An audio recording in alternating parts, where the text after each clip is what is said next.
Welcome to session 8 of module 4.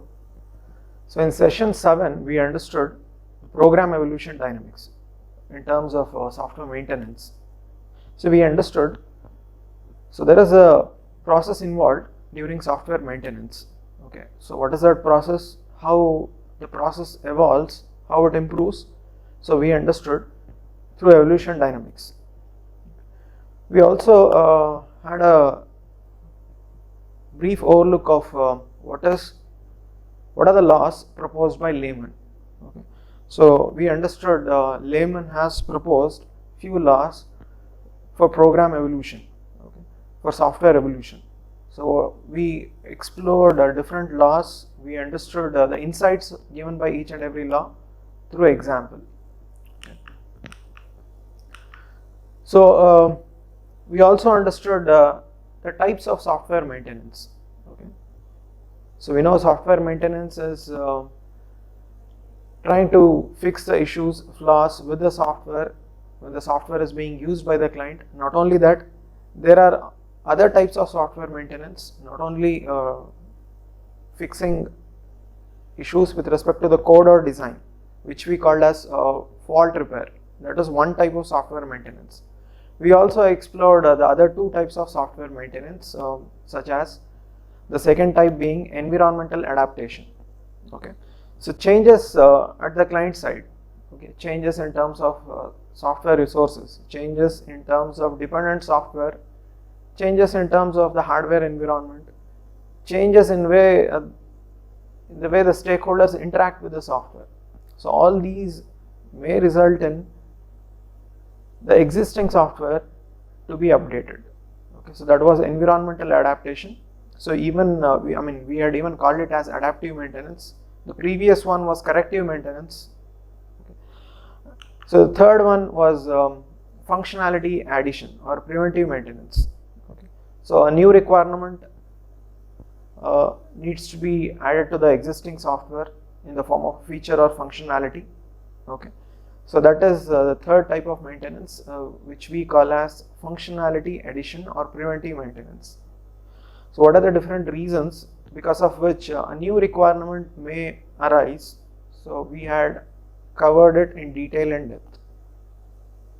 So this is what we had discussed in session 7, and in today's session, that is in session 8, so these are the topics we will be covering. Okay, we'll have an extensive coverage of these topics with a detailed discussion about different aspects of these topics. Okay. So in the last session, that is in session 7, we had a discussion about adding functionality to the software. Okay. We had briefly touched upon which is the best place to add a new functionality. Is it during design and development or during maintenance? Okay.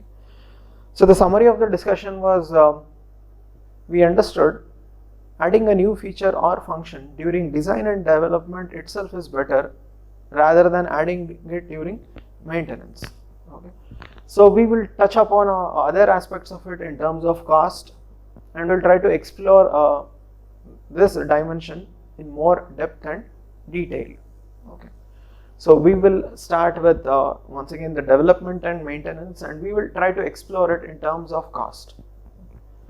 So we shall start with the very first topic in session 8, that is development versus maintenance. So what we are trying to understand here is you need to add a new function, new feature to the software. Okay. So now which is the best place to add the new feature? Is it during design and development or during maintenance? Okay. So we'll try to explore the answer for this question through small examples, through which we can infer the answers for these questions. Okay. So now we will try to understand a typical example. We'll take a typical example. I will take a system, a software system. We will try to represent the development and maintenance cost of this software system, okay, using a chart. Okay, I'll use a chart and I'll represent it. So this is the cost across x-axis. So we will mark it in dollars. So 150, 200, 250.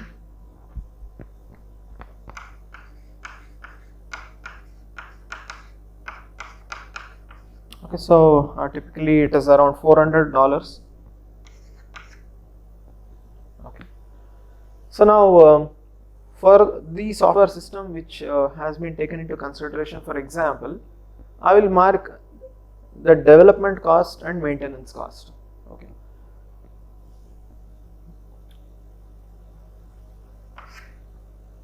Okay.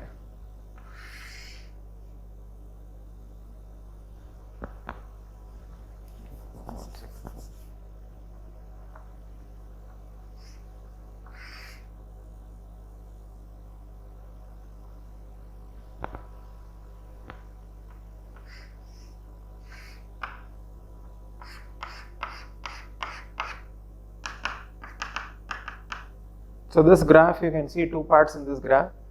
Okay. So this part of the graph is indicating the development cost, and this is representing the maintenance cost, typically in dollars. So we can map it to dollars. Okay. For example, some $200 for development and $100 for maintenance. Okay. Now for the same software system, for example, consider it to be a patient monitoring system. Okay. For the same software, we will try to reduce the development cost. We will try to reduce the development cost. We will try to save the cost during design and development. Okay. For example, the same patient monitoring system that was developed for $200 is being completed maybe for just $150. We are completing it for $150. Okay. So now the question here is, should we feel happy about it? We have saved the cost, and adding to this context, we are trying to save on the cost, okay, by maybe speeding up on the design, reducing the number of test cases, okay, skipping few aspects of the software which was needed just to save cost on the design. Okay, so we do not have a comprehensive coverage of the software here. Okay, because of which the cost is reduced. Okay, so the question here is, should we feel happy about this? Okay, so you can see the answer for this when I mark the maintenance cost. Okay,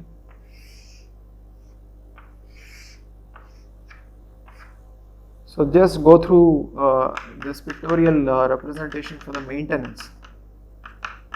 Okay, so this is once again the development. This is the development cost, and this is the maintenance cost. Now what should be your observation here? So we have reduced the development cost. Now this is having an impact on the maintenance. The maintenance cost is increasing. Not only the maintenance cost, please observe carefully. Please compare it with the previous instance. So you can see the overall cost of the software is also increasing. Okay. So in the second case, I'll call this as case 1. I'll call the second instance as case 2. In case 1, you can see I had invested more for the design and development of the software. Now, how it has benefited me? Okay. So I was more careful, I was more meticulous during the design of the software. Okay, I have paid attention during coding. I have ensured so all features, all functionalities have been realized in coding, during coding. I have also rigorously tested the software, because of which my design and development cost is increasing.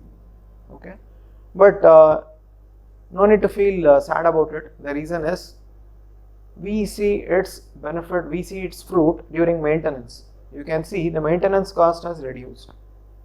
Okay, also you can see the overall cost of the software in terms of design and development, it has reduced. So approximately you can see it has boiled down to some $325 in my example. So it is just some $325. Okay, so in case 1, So the total cost of the software is around $325.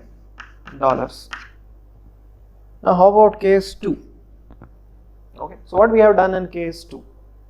So in case 2 you can see we did not pay attention to design and development. Okay, our design was not meticulous. Okay, we have not focused on all the aspects in coding, all the features or function. Our main target was completing the design and development with less cost, okay, at an early point of time. So with that mindset, with that emphasis, if we complete the design and development of the software, we need to pay a heavy price during maintenance. So this should be our observation here. So you can see during maintenance, so we have to pay heavily for the software because we had not taken into consideration the design aspects very seriously. We have not rigorously tested the software and its implications we are experiencing during maintenance. So that is one point. And add on to this, so you can see the overall cost of the software is increasing. Okay, so you can see in case 2 for the same software, for the same patient monitoring system, so the overall cost, development plus maintenance cost, is coming around so $400. Now, so what is the takeaway from this example? The takeaway here is, okay, invest more during design and development, okay, and that will result in a reduced maintenance cost and also overall reduction in the cost of the software. Design, development and maintenance combined together. So that is a very strong message, a very clear message through this example. The question is adding functionality to the software during design and development or maintenance, which is recommended. So already we had explored this in session 7. So we will try to justify our selection based on few aspects here. Okay, in session 8 we will try to justify whether adding a new functionality during development is better or during maintenance is better, and for what reasons. So reasons will be discussed in session 8. Okay. So we completed with development and maintenance cost.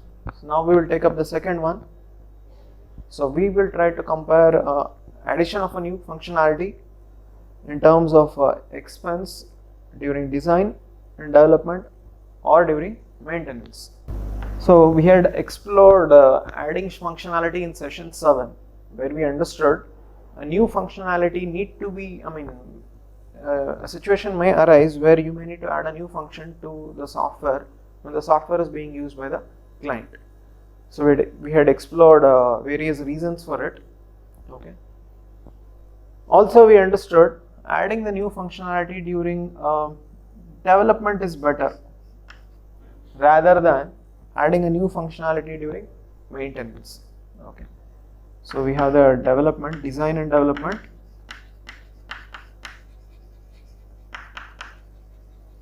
Also we have maintenance.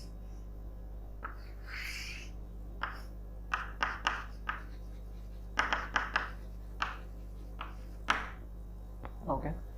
So going back to the basics, we know maintenance phase comes into picture after the design and development is complete and the product is given to the client. Okay. Now the question here is, which phase is better for adding a new functionality? So we had explored the answer for this question in session 7 itself, that is in previous session. So in this session we will try to find justifications for the answer. Okay. So already the answer, we know the answer. The answer is it is better to go with adding a new functionality during design and development. So the reasons, we will try to explore the reasons here. The first reason being team stability. Okay. So now we understood how typically a software project is conducted in a software company. Okay. So once the software company gets a new project from a client or a customer and the formal contract is fixed, okay, a team will be dedicated for that specific project. For example, okay, a hospital wants a patient monitoring software. Okay, so a formal contract will be agreed between the hospital and the software company for the design and development of this software, and even it may go with maintenance also. Okay. So now, as already mentioned, a dedicated team will be allocated for this project. Okay, I'll call it as project 1 for that specific software company. As already highlighted in the previous session, a software company will be managing multiple software projects. It's not only 1 or 2. It's a very rare exceptional case. Okay. So they will have multiple projects. Different teams will be working on different projects. Okay. Now the question of team stability. Now we had a few teams working for this patient monitoring system. Okay. So once the project is complete, so the team will be dissolved. Okay. So all the employees, the designers, developers, testers who are working as a team for this software, for this project, now they will be reassigned to a different project. Okay, meaning that the team has been dissolved. Now what will be the consequence of it? The consequence is during maintenance, it will be a different team. Okay. See, if we have the same team that was responsible for design and development carried to the maintenance, okay, it was really a good scenario. Okay, the reasons were already explored, but typically in software companies that doesn't happen in that way. The thing is, for design and development, it will be a specific dedicated team which will be dissolved after the completion, and for maintenance it's a different team. Okay, teams are changing. Okay, so now please understand the team is not stable, because here it was some team A during design and development, and in maintenance it's a different set of people or a different team. Okay, now what will be the issue with this? The issue is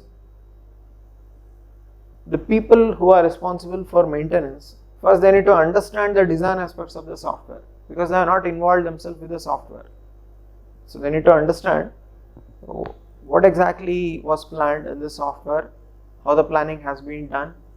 They also need to understand the coding aspects of the software, so that they can add new features, functions, fix the flaws in the existing software, also adapt the software to the new environment, whatever it is. Whatever type of maintenance it is, the basics here is the new team should understand the existing software in terms of requirement, design and development or coding. Okay, so we can notice the team is not stable. Teams are changing. For design it was one team, for maintenance it's a different team, and the new team has sufficient amount of issues and challenges here that needs to be addressed. Okay, so that is one of the major reasons why adding a new functionality using design is more preferable rather than going with maintenance. So please understand, you ask the maintenance team to add a new feature, new function. Okay, you are giving a requirement to them, please add this new feature to the software. So as already discussed, first they should understand what is the existing design of this software, then only they can modify. Okay, they need to understand how the logic has been framed in the code. Okay, what are the data structures that are used, how exactly it is being used. Okay, only after which they can ensure they add the new feature. Okay. So that is one of the reasons why adding functionality using design and development is always recommended rather than maintenance. Okay. Now you may ask a question, during maintenance requirements are added based on the changing situations. How we will get to know that new requirements or these are the functionalities that should be added. So the answer for this question is prediction. So we call it as maintenance prediction. So during design and development itself, we should predict these may be the new functionalities that may arise during maintenance, and with that prediction, the designers or developers should make sufficient room, okay, should make the software easily adaptable to the changes. So it should be part of the design itself. Okay. So in that case, maintenance will be more manageable. Okay. The second reason being development practice.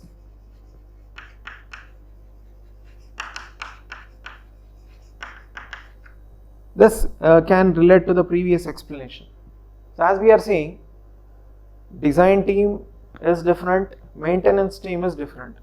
Okay, and in that case, the way in which the development is done, the way in which changes are done, will obviously it will be different, because each team will have their own way of doing things. Okay, so now that may result in a structure of the software being corrupted or degraded. So this was already discussed in the previous sessions. If you are changing the software during maintenance, that results in software degradation, the structure of the software becoming unstable. Okay. We had even explored a scenario where we understood the maintenance contract can be given to a different company. Okay. In the previous discussion, I gave an example where the design and development team and the maintenance team, at least they were from the same company. The teams may be different, but they are from the same company. But you can expect situations where the maintenance contract is given to a completely different company. Okay. So in that case also the development practices will be different. So this will result in many challenges. Okay. The third aspect, third reason. Okay. So staff skills.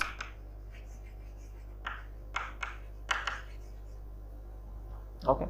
So as already discussed, maintenance staff, they have not involved themselves with design and development. So this software is completely new to them. They need to understand it. Okay, that is one of the aspects here, where the staffs should possess the skills required to understand the design and coding aspects of the software, so that they can involve themselves with the maintenance task. Okay, so that is one aspect. Okay, the second aspect with respect to staff skills is staffs who are experienced, they do not like to involve in maintenance. Their primary emphasis is design and development, because that is where they find a lucrative career. Okay, so if they are involved in design and development of a software, okay, so the credentials will be strong. That is what they believe, rather than involving themselves in maintenance, because maintenance is just fixing the issues, modifying the design. Okay, they do not treat it to be a challenging task. Now what will be the consequence of it? So the consequence is experienced staff will not opt for maintenance. So it is beginners or newcomers who will be part of the maintenance team. They are not sufficiently experienced, and this may really have an impact on the quality of the software or the quality of maintenance of the software. Okay.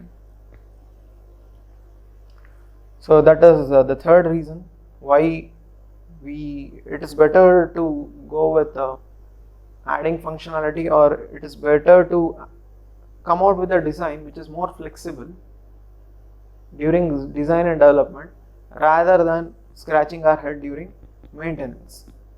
Okay. Fourth reason. Okay.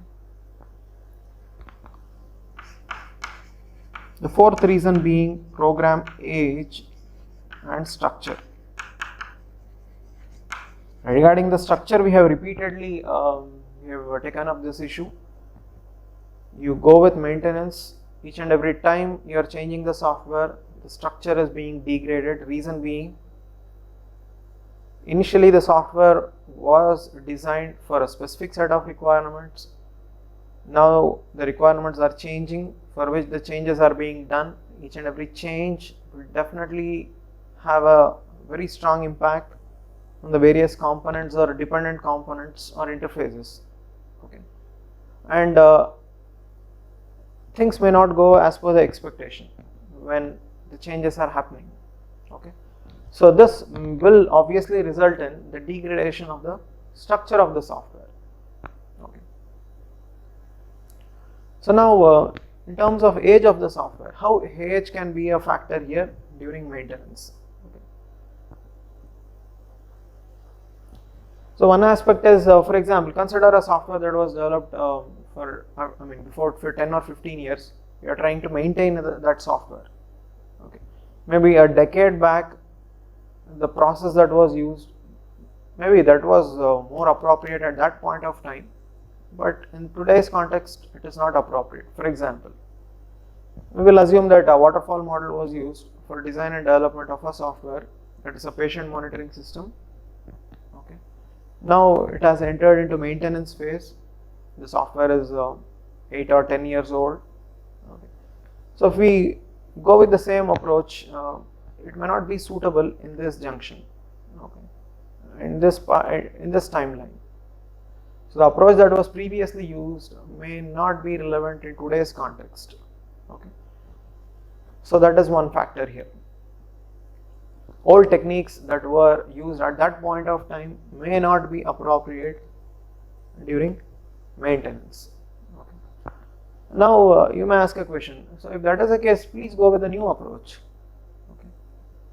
But there is an issue here. The issue is, if we are selecting a new approach, okay, that may not fit into this existing software.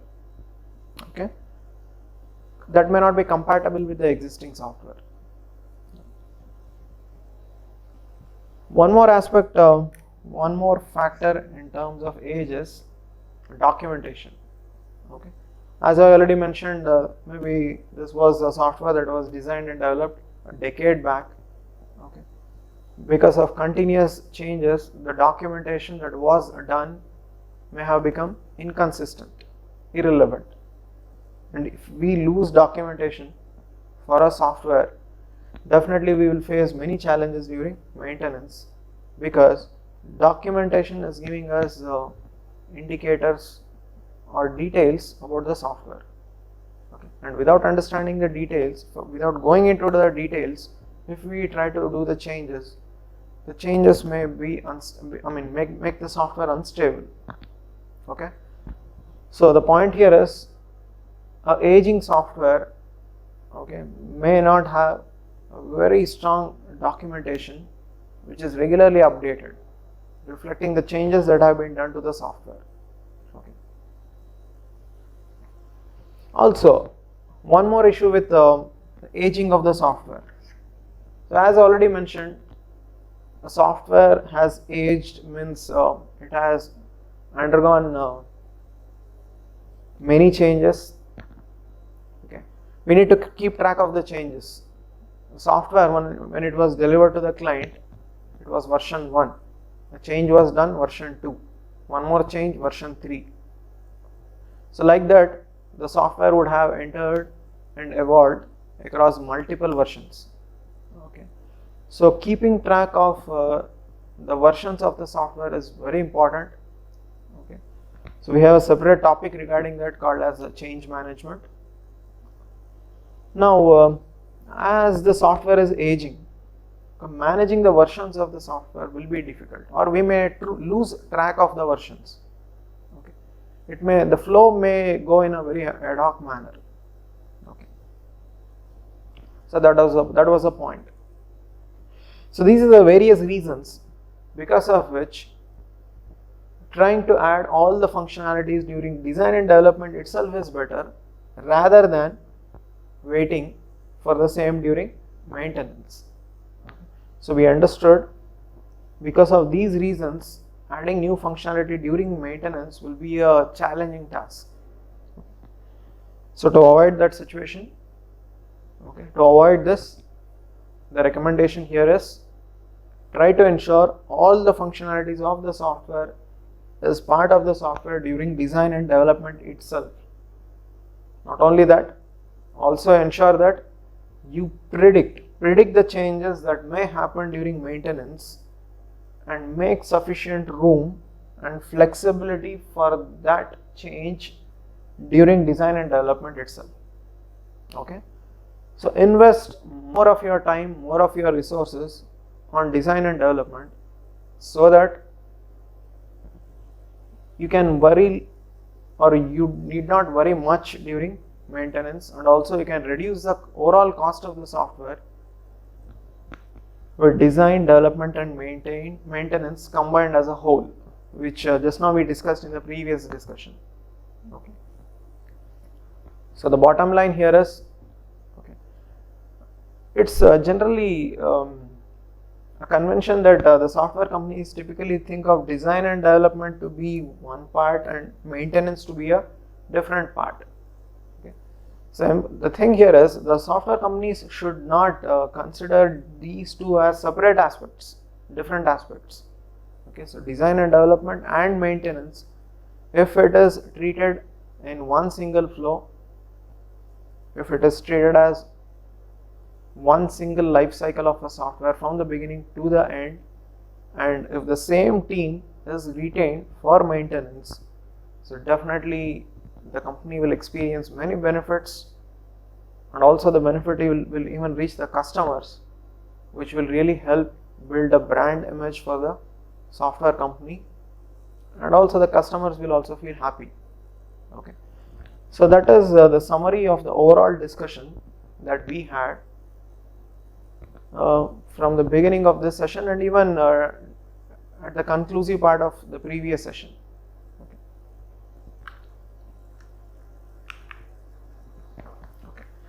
So now we had a very strong statement: maintenance prediction. Try to predict what may be the changes that may happen, okay, in maintenance. So we will try to explore maintenance prediction in the next part of the discussion. So we completed reasons for going with adding functionality or making room for new functionality in the design itself. We came out with the justifications for the same. Okay. So next topic of discussion is maintenance prediction.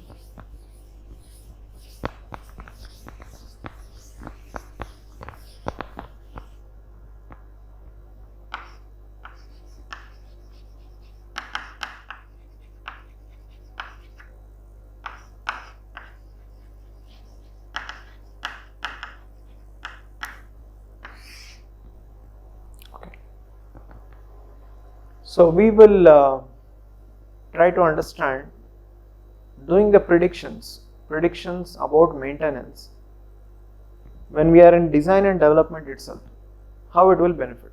What are the types of predictions we can do? Okay. So all these aspects we will be covering in this part of the topic. It is the fourth part that I have written here: maintenance and prediction. Okay. So as already highlighted, prediction is about what changes may be proposed to the system during maintenance. So that may be, we are predicting on that factor during design. Okay. We are trying to estimate. Okay. Now, how the predictions can be done? So predictions can be based on two factors. What is that? Okay.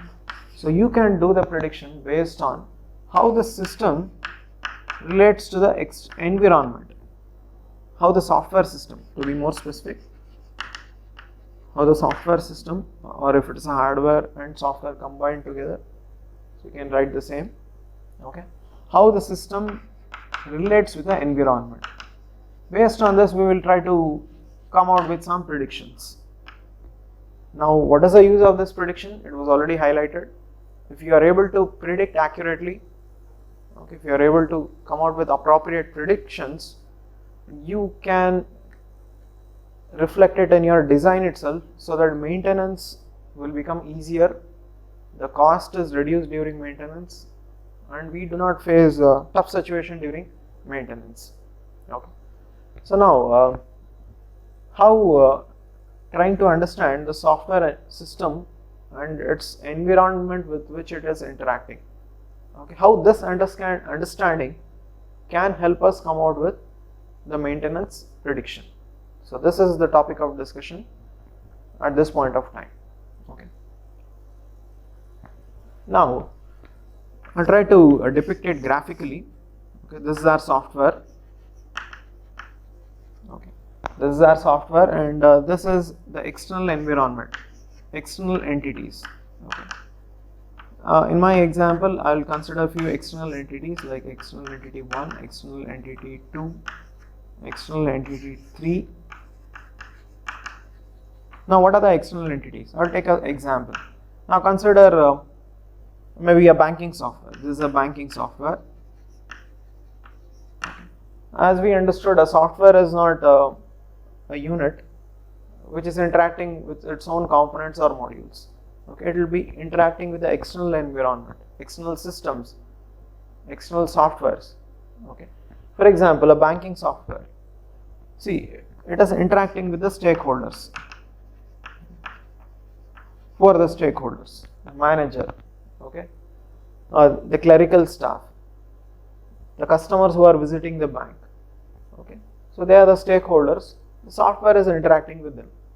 Okay, the software is also interacting with other banking servers of other banks. Okay,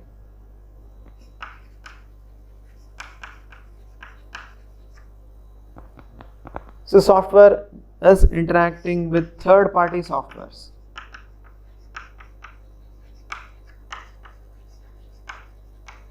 Other third-party softwares. Now, what you can understand from this example, see, our banking software is not a small simple software. It's a complex software with many interaction with various external entities, okay, or outside environment. Now, how this can help us do the required prediction? So the point here is, too many interactions with the outside environment, the possibility of changes will be more. The possibility of changes during maintenance. Okay, so that is the point here. So if your software is having a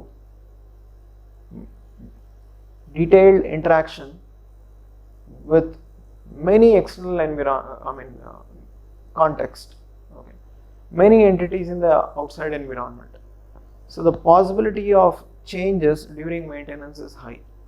Okay, so this is a prediction that you can do.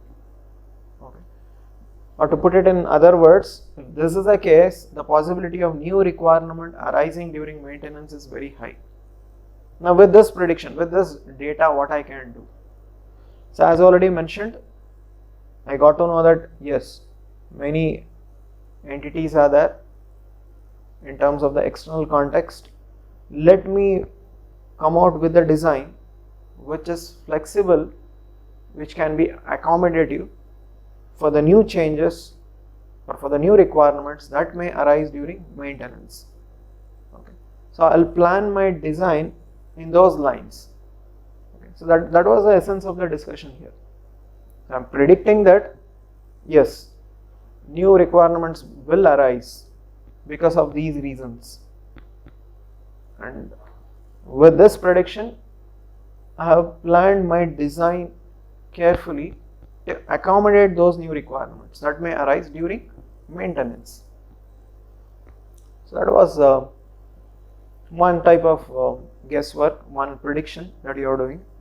Okay. The second type of prediction that you can do, which can help you come out with a more rigorous design. Okay.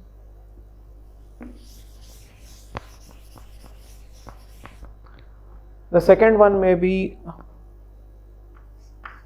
much of the requirements for the software is based on varying factors. Variables are playing a role in your software. Okay. What are the variables? The policies and procedures.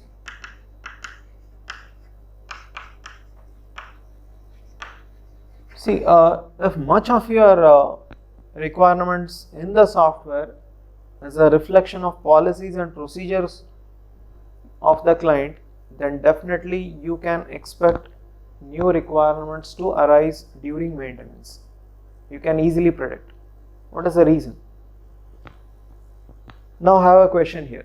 Now, do you think the policies of organization will be fixed, spanning across years or decades? Definitely not. It keeps on changing. Okay. The rate at which it may change depends on the business context of the organization.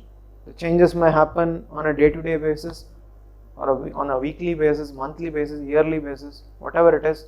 But changes to the policies and the procedures that are used at the client side. Okay, so it will happen, and those changes obviously will give rise to new requirement. Okay, and those new requirements should be part of the software. When? During maintenance. And as I already highlighted, if your existing software is not planned to accommodate these changes, the structure of the software will degrade. Okay, the software will degrade quickly, and maybe you will get into a situation where you may need to phase out the software, scrap the software, and go for a completely new software. Now, what will be the consequence of it? We have already studied that in previous sessions. Okay, I can give you some examples. For example, this bank had a policy of giving maybe 15 leaves per year to his employees. Okay, so the employees of the specific bank, of this specific bank, they could avail 15 leaves in 1 year. Okay, so obviously, as I already mentioned, this was a policy in that bank, and it will be changed. Maybe from 15 they may take it to 20. Okay, now it has become 20. Now, based on the previous requirement, we had come out with a design and deployment. Okay, our design and deployment was accommodative for 15 leaves per year. Okay, but after the software was given to the client, that is to the bank in this case, when they started using the software, the policy has changed. So now they are willing to grant more leaves to their employees. So obviously there should be a change in the design, change in the component, which is reflecting this. Also, please understand, components are not independent units. We have already understood this. A component will be dependent on another component. Okay. For example, this component in the software which is managing the leaves, it may be dependent on another component that is maybe calculating the salary of the employee. Okay, or the performance of the employee. See, components are dependent on one another. So a change should be reflected in all the dependent components. Okay. Now, what is the question here? The question here is, changes in the policies and procedures is resulting in new requirements, and these new requirements should not degrade the structure of the software. Instead, it should be accommodated easily. Okay. So this is how we should design and develop the software. Okay, so that maintenance becomes easier. So the bottom line here is, much of the requirements in the software is based on the policies and the procedures of the client organization or the government. So you can easily expect new requirements to arise during maintenance, and please ensure you have made sufficient room for the new requirements. You have made sufficient flexibility for incorporating the new requirements without degrading the structure of the software. Okay. So third possibility where you can predict changes during maintenance is the business process. So business process, okay. So the number of departments that are involved, the number of stakeholders who are involved, they are very large, very complex. Obviously, you can expect changes during maintenance. It's a very complex business, okay.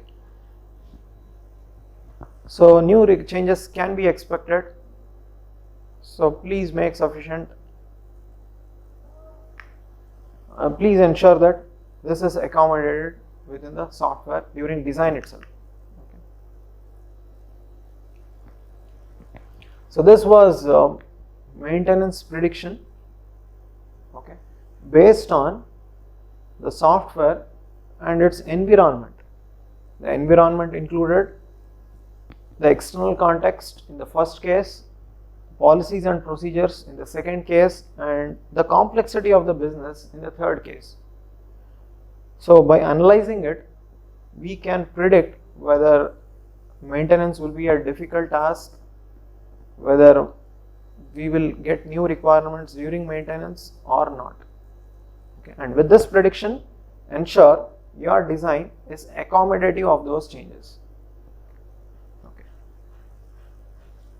So this was the first maintenance prediction, predicting the maintenance of the software by taking the environment into consideration. Okay. The second one, the second way of doing the prediction. Okay. The second way of doing the prediction is when the system or software is being used by the user. Now consider that the software is complete. Now it has been given to the client. The client is using it. Okay. At that point of time, some observations can really help us identify whether maintenance will be very difficult, maintenance will be with new requirements continuously arising. Okay. Now how it can be done? We'll try to explore it. Okay.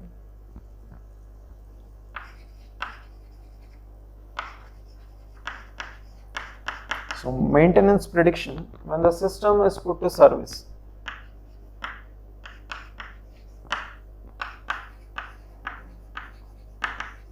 Meaning that the client has started using the software. Okay. So now the client has taken delivery of the software, he is using the software. Okay. Now when the client is using the software, many bugs are coming out. Okay. Many issues are being experienced by the clients. Many errors are being popping out. Now what is the indicator? So you need to understand there are issues with design and development because of which we are experiencing problems during the usage, and it's a very clear indicator that definitely maintenance will be a challenging task. Okay, maintenance will be a tedious task. Okay, so this is one of the indicator. What is it? When the system is put to use and more requests are coming from the client. Request about what? Request about fixing the bugs or errors. Okay.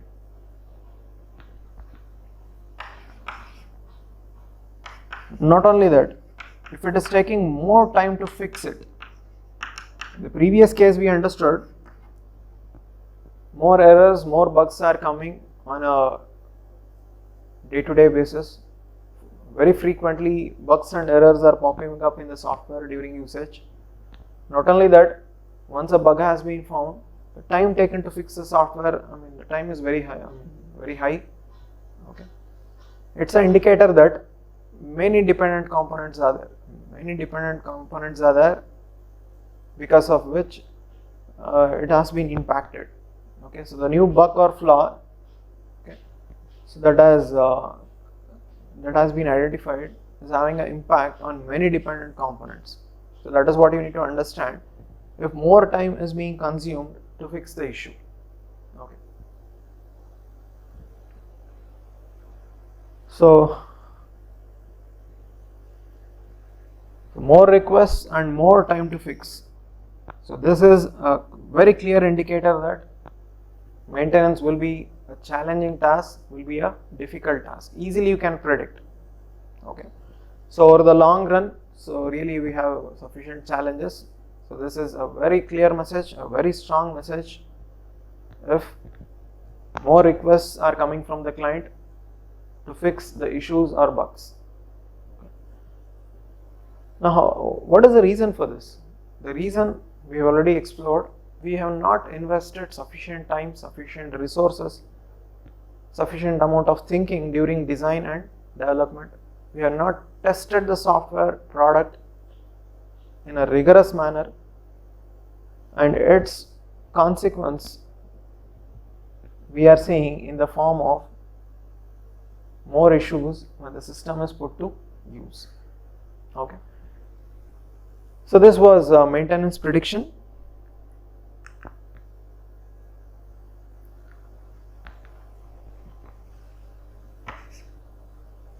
So next set of topics, so it's about software re-engineering and the benefits of re-engineering rather than replacement. So first we will try to understand what is software re-engineering and what are its benefits.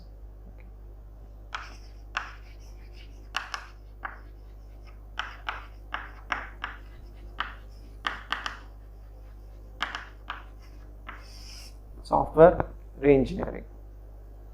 Okay. So during software evolution, software maintenance, what happens, what is done already we explored it in detail. The software changes. Okay. It will change on a regular basis because of various reasons. This change will degrade the structure of the software. What are the reasons for the same? We have already understood. Okay. Now, the structure of the software is continuously degrading, and it has reached to a point where further changes cannot be accommodated. Okay. Now we have only two options, like a boolean. Either we should discard the software or continue using the software. Okay. Now we will assume that we have made a choice. We will continue using the software. But the issue here is we cannot go with further changes which are part and parcel of the process. Changes are inevitable. We already understood that in layman's law. But the software is not accommodating further changes because of the degraded structure. What to do? We are not willing to scrap the software. We are not willing to phase out the software. We want to use the existing software. But still, it is not helping or it is not accommodating the new change. How to address this issue now? Okay. So now this can be addressed in what we call as software re-engineering. Now when software re-engineering comes into picture, okay. So the software was in evolution, it was in maintenance, and because of continuous changes, because of regular maintenance, the software has reached a point where further changes cannot be accommodated, cannot be made, but still the client wants to continue using the software. So in that case, software re-engineering will be introduced, where the changes, design of the software will be changed. Please note, we are not changing the complete software, we are only changing the part of the software that can ensure that the software can be maintainable. We can maintain the software. Okay. So design of the software will be modified, will be changed in such a way that further changes, new changes can be accommodated. Okay. So that is what we call as software re-engineering. Okay. So because of the structure of the software getting corrupted because of a series of change, if you are not able to change the software further, we re-engineer it, we remodify the design, we modify the design to accommodate the new changes. So that is software re-engineering all about. Okay.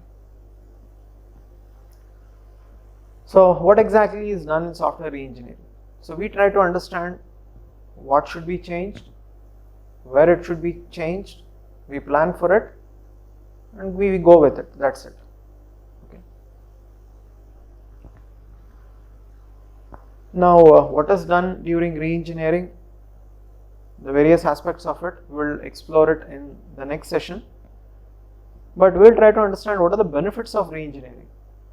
So already I gave you a choice of a Boolean expression. Either discard the software and go with a new software, or re-engineer the existing software.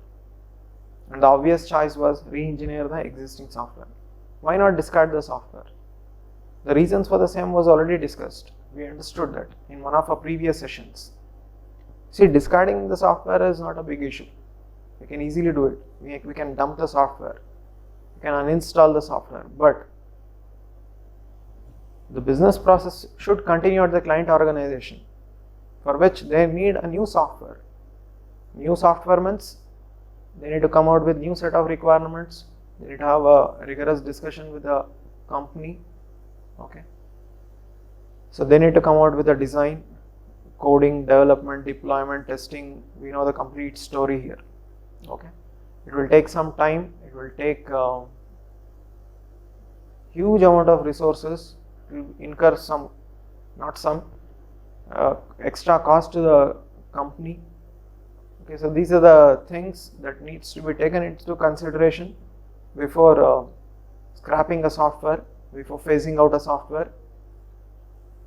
So the obvious choice is, instead of phasing out, instead of scrapping the software, let us try to re-engineer the existing software to accommodate further changes. Okay. Now you may ask a question. Can we continue with re-engineering for a very long time, for a very long duration? So the answer to this question is no. Okay. See, you can only modify the design only up to some point. You may reach a saturation point where further changes to the design itself is not possible based on the new requirements. Okay. So in that case, you do not have any choice. You need to phase out. You need to scrap the software and take a transition to the new software. So this was what we had for session 8. So we understood development versus maintenance cost. We understood adding new functionality is recommendable during development, during design and development, rather than worrying about it during maintenance. We understood the reasons for it. We justified our selection with strong reasons. Okay. So also we understood prediction. Maintenance prediction is really helpful so that we come out with a flexible design. We make room for the changes during coding itself. We also had a brief introduction about software re-engineering, its benefit. Rather than completely replacing the software, why go with re-engineering? Okay. So with this, we will conclude today's session, that is session 8. In the next session, that is in session 9, we will explore software re-engineering in detail. We will try to explore the process of software re-engineering. Okay. So software engineering also involves a process. There is a starting point and there is an end point, and there are some sequence of steps that will be followed during software re-engineering. So what is that? We will explore in session 9. Thank you.